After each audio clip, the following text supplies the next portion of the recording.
Getting your first 1,000 sales on Etsy can feel impossible, especially when you're first starting out.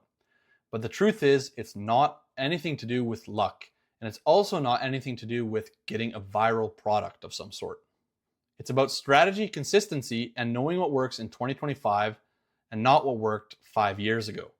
In this video, I'm breaking it all down into 5 clear steps that you can follow to scale your shop to 1,000 sales in the fastest time frame possible. So let's get into it. First off, if you haven't seen me before, my name is Robert Balaz. I am a multi-six-figure Etsy seller that started selling on the platform in January of 2024. I'm now a full-time Etsy seller, and I'm here to share my knowledge with you guys so that you guys can learn how to make money online. So without further ado, let's just hop right into it and take a look at step 1.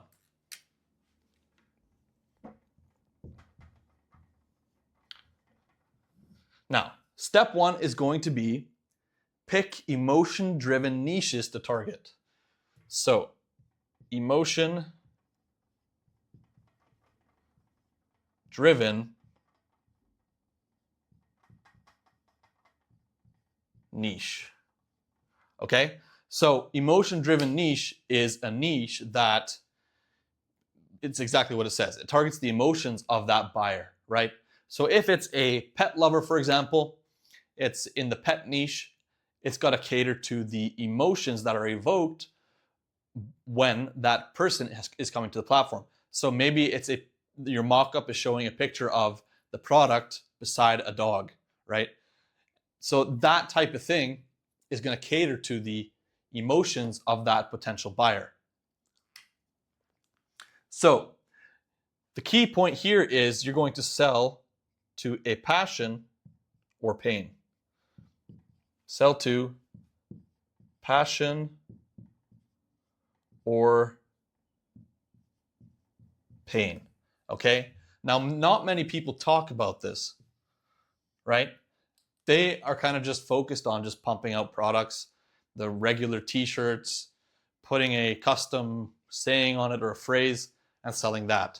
But if you learn to sell to a passion or a pain, you will have way better success on the platform. Remember that Etsy as a platform is a platform where shoppers come to purchase gifts a lot of the time. They purchase gifts to their loved ones. Maybe it's a anniversary. Maybe it's for a funeral. Maybe it's a bereavement gift, right? Or a memorial gift.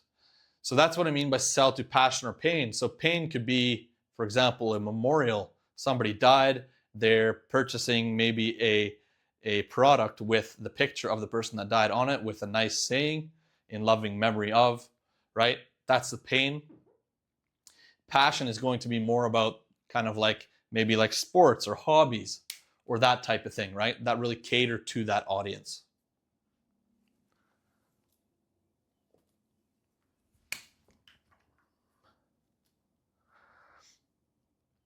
Now, in this as well, you're going to want to pick a general store, or you're going to want to make your store a general store. So what I mean by general store is a store, so your store is going to be a store that sells to multiple niches as well as has multiple product types in it. Now, the reason for this when starting out is that you don't necessarily know what is going to stick, what is going to be your niche. Now, having a niche store that just focuses on one niche, for example, weddings, can be a very, very good thing to do because of the part of it where you get multiple purchases from the same customers. They'll come back to you because, yeah, they know that your store is focused on weddings. But when we're first starting out, the best possible strategy, in my humble opinion, is to start a general store so that we can start targeting multiple niches and multiple products as well, so that we can actually find out what works for us. Now, the next point is going to be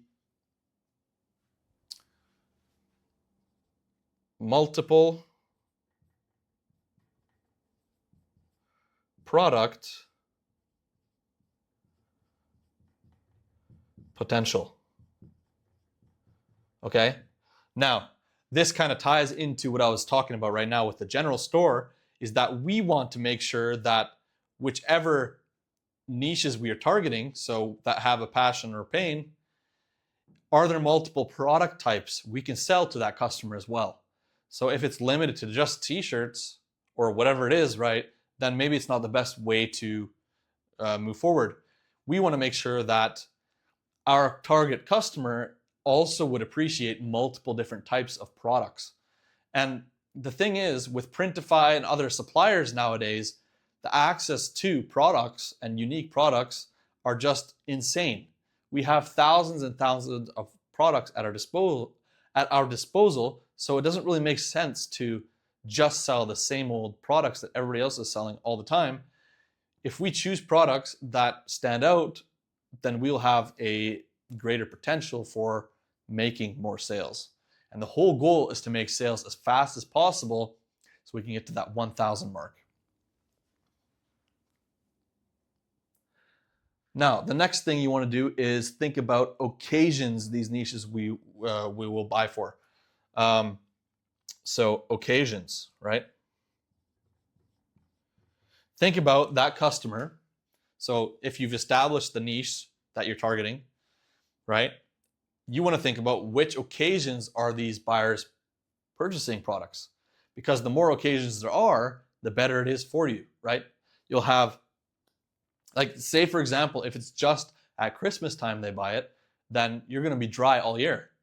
You want to make sure that you have niches or products that cater to different times. So what if it's a birthday? What if it's a anniversary? What if it's a memorial? What if it's a, right? There's tons of different things that happen throughout a year, right? So we want to make sure that our products can target the different occasions, right?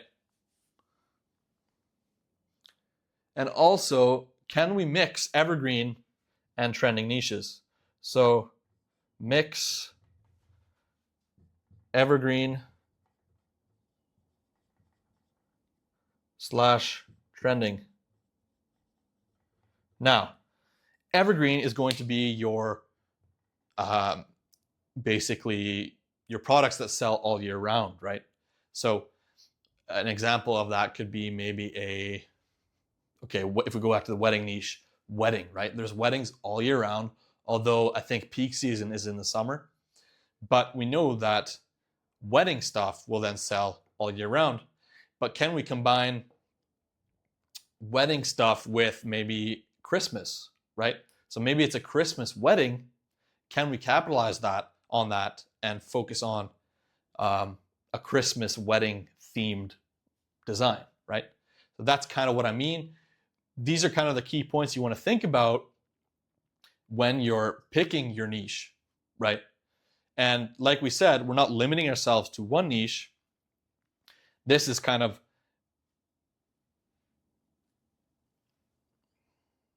we're kind of attacking multiple niches and just going to town on them as much as possible and pumping out quality listings. So that is step one. So let's go to step two.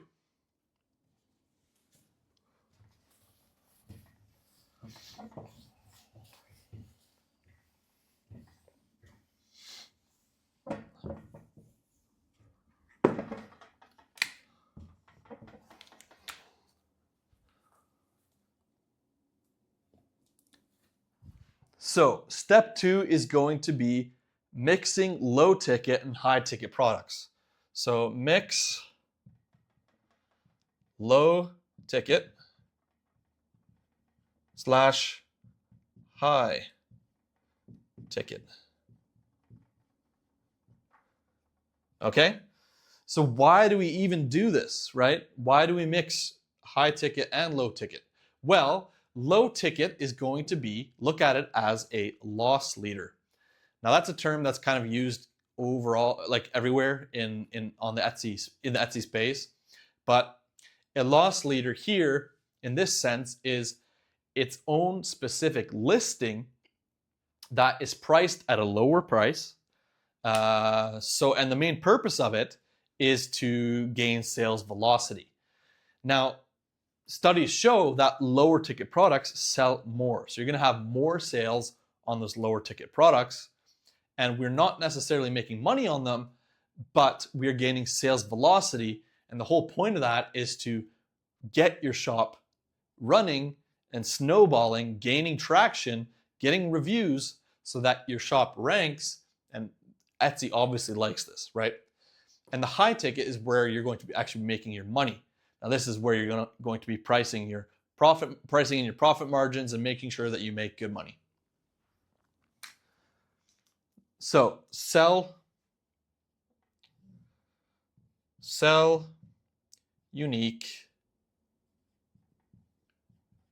products, right? And I've already touched on this a bit, but again, I want to reiterate, choose unique products. Don't just use the same products that everybody else is using, okay? There's so many options out there, and if we're first to the market, then we have a great chance of coming in and dominating and making a ton of money. So think about it. We have multiple suppliers that have thousands of products. Printify is a good supplier. Merchize is a good supplier that nobody else talks about. They're based in Vietnam. They have a bunch of unique products. So why not use that so that we can make money?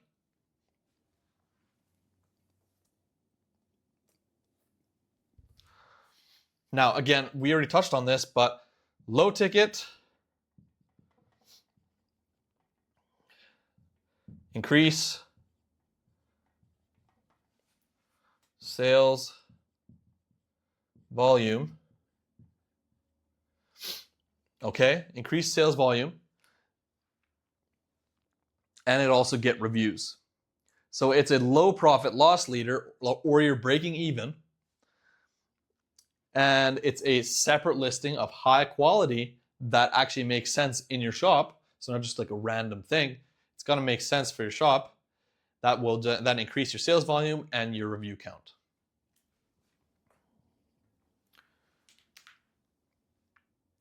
And then high ticket to make a profit. High ticket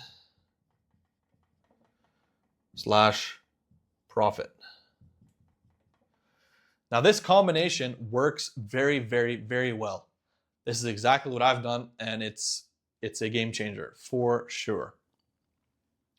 So if you want to learn a little bit more about me, what I'm about, I have a video link down below in the description.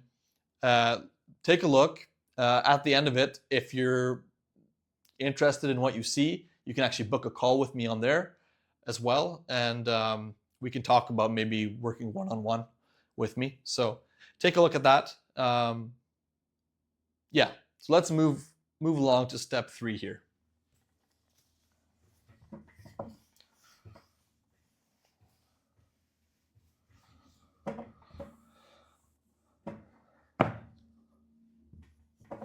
Step 3. Step 3 is going to be optimize SEO. For those that don't know, SEO stands for search engine optimization. Now, this is basically what is going to get your shop seen or your listing seen. So it's very, very important. If our potential buyers aren't seeing our listing, then they're not going to buy our products, and then we're not making any money. So this is a key point here. So we need to think like a shopper, not a seller. Think like a shopper. So what I mean by that is think like a shopper. A shopper does not go into Etsy search and look up 12-ounce candle apple crisp. You know what I mean? Like nobody's doing that. Nobody's looking up pink rainbow sherbet candle, right? I mean, nobody's thinking like that. So it doesn't make sense to title your product that way either, right? Because your title is what's going to help you get seen by the shopper, and that's based off what the shopper is searching. So instead of that, you want to think about things that the shopper is searching. So maybe instead of that, maybe we write custom candle gift for Father's Day, something like that, right? And that's a part of it. So we want to actually think like the shopper, not the seller. Don't just describe the product. We want to actually think about what that person will be searching for.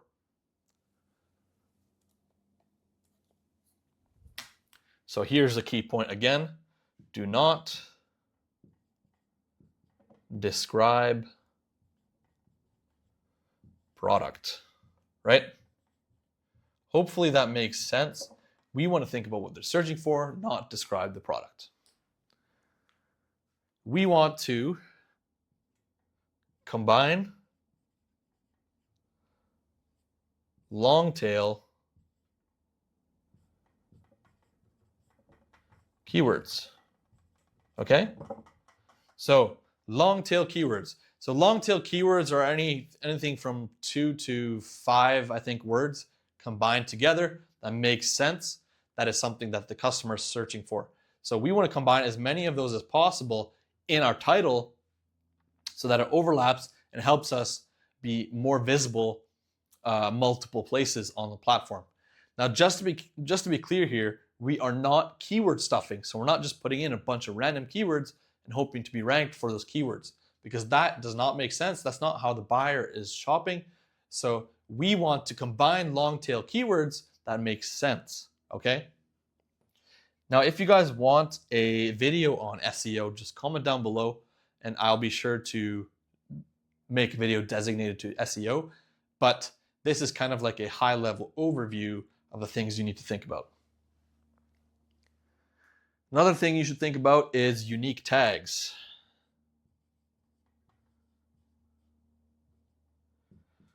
So what do I mean by unique tags?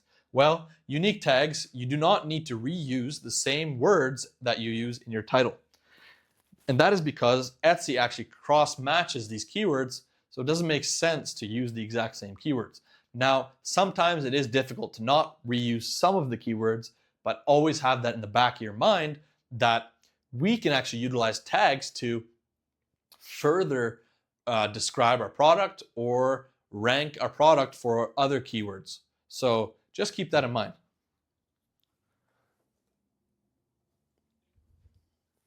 Another thing you want to do is fill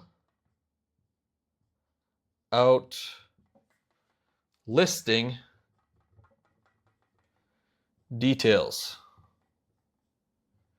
So if you're not familiar with listing details are the kind of the descriptor things that are in the listing when you're actually making the listing.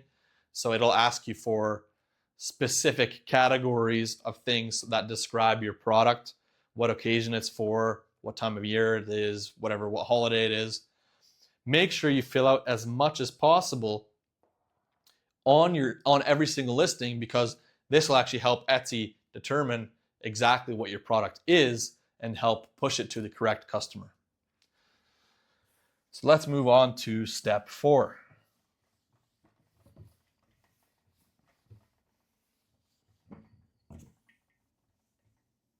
So step 4 is going to be pricing strategy. Now, a pricing strategy is key on Etsy, right?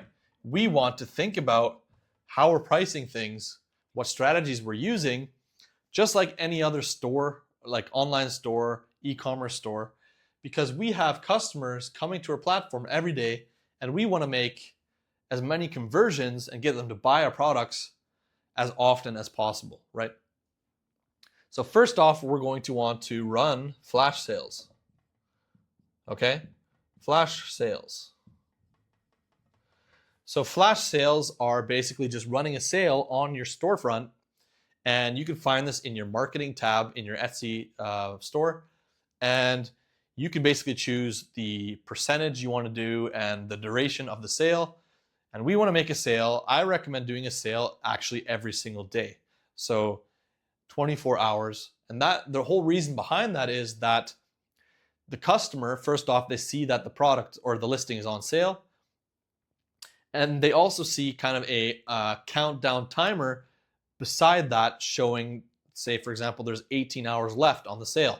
And what this does is it actually increases urgency so that that customer feels like they need to purchase right now, otherwise the price will go up, even though we know that the next day there will also be a sale. And this is just an amazing strategy. It will really increase your conversion rate and get you more daily sales. Next up is going to be multiple variations at different price points. So multiple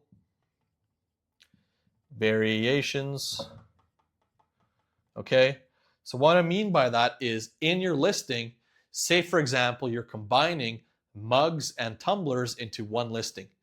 And maybe you'll have a 11-ounce white mug at a $10 price point. And then you'll have a 40-ounce tumbler as your highest price point, whatever that is, $40 or whatever it is, so that when the customer actually comes into our listing, they have multiple options to actually go ahead and make that purchase.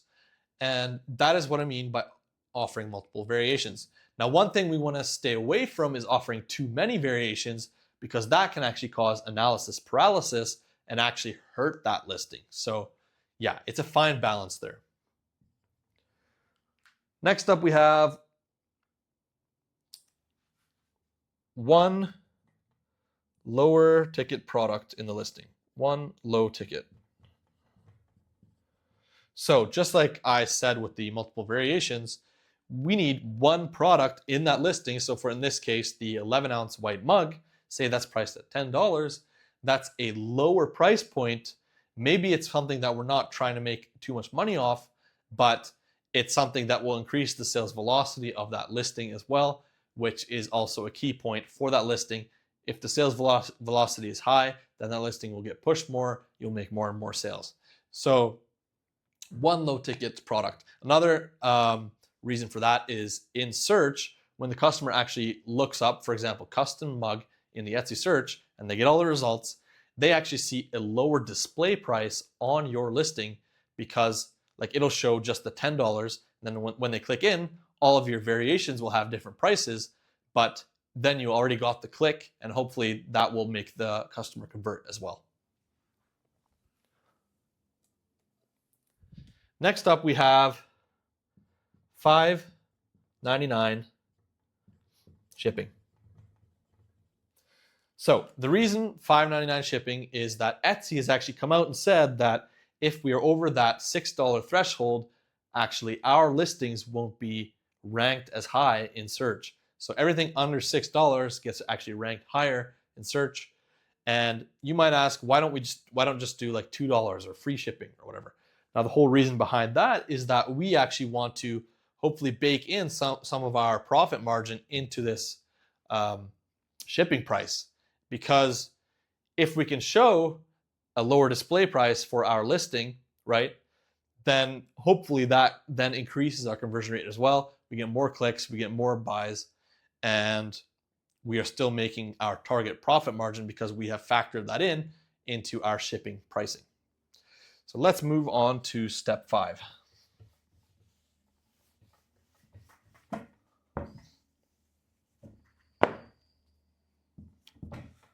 So step 5 is going to be